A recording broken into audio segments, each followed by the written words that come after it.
नमस्ते, कसे आहे? मजेत. तर आज माझ्या ब्लॉगचा दुसरा दिवस आहे. दुसरा म्हणण्यापेक्षा कालच होता दुसरा, पण नाही काही कामाने अडचण असल्याच्याने घरातले कामं मुलांचं आवरून द्यायचं, सकाळपासून खूप कामं असतं त्याच्याने नाही जमलं मला. आणि त्याच्यात विशेष म्हणजे मिस्टरांचं जॉबचं चालू आहे अकोल्यात आल्यापासून. त्याच्याने त्यांनी त्यांच्या मोबाईलमध्ये दिवसभर ते असल्याच्याने मग नाहीच जमलं मला. माझे मिस्टर आहेत लातूरचे, मी अकोला. आणि आजचा विषय म्हणजे लव्ह मॅरेजचा. म्हणजे लव्ह मॅरेज कसं सक्सेस करायचं हे सांगणं आहे. तर माझं लव्ह मॅरेज झालेलं आहे आणि ते आम्ही सक्सेस करून दाखवले. ती कोणाची गोष्ट नाही सक्सेस करणं. ज्याला जमते त्यांनीच करावं, नाहीतर करू नये. तर आमच्या ह्या लव्ह मॅरेजच्या स्टोरीमध्ये आम्ही ते सक्सेस केलं. माझ्या आईवडिलांनी ते लग्न मान्य केलं. आईवडील, सासू सासरे सगळ्यांनी मान्य केलं. आणि 16 वर्ष झाले. 16 वर्षाच्या प्रवासात बरेच अडचणी आल्या, जे की आम्ही त्याला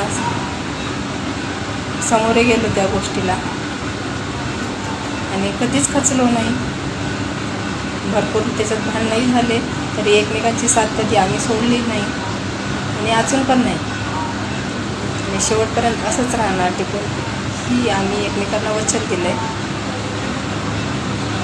त्याच्यात बरेच घरातल्या अडचणी आल्या, बाहेरच्या लोकांच्या अडचणी आल्या. लोकांनी आम्हाला एकमेकांना तोडायचा प्रयत्न केला. काय केलीस तू त्यासोबत लव्ह मॅरेज करू शकली असते, चांगलं झालं असतं. पण मला असं वाटतं माझ्यासारखं सुखी कोणीच नाही. आणि त्या सुखी जीवनात आम्हाला 2 मुलं आहेत, जे की तुम्ही माझ्या शॉर्ट व्हिडिओमध्ये बघितले असतील. बरीच चांगली मोठी आहेत, समजदार आहेत. त्यांनाही आमचं लव्ह मॅरेज माहिती आहे, पण त्यांनी मान्य केलेलं आहे. आणि आमचा हसत खेळत सुखी परिवार आहे.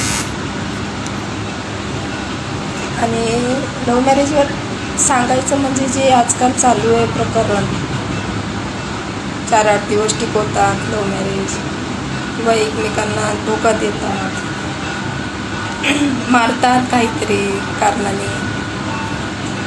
आता मागच प्रकरण झालं पुण्यात, डोंगरावरून त्याला पाडून टाकले किंवा ड्रममध्ये घालून मारले. हे करू नये, हे चुकीची गोष्ट आहे. जमत असेल तर करावं, नाही तर करू नये. तर जीवन एकदाच भेटलं आहे, जगून द्या, जे की आमचं चालू आहे. आणि उद्यापासून मी तुम्हाला रोज आमच्या 16 वर्षाच्या प्रवासात काय काय घडले, किती संकटांना आम्हाला सामोरे जावं लागलं, किंवा कसे दिवस काढले, लोकांनी काय काय बोलले आम्हाला, हे मी तुम्हाला रोज थोडं सांगणार आहे.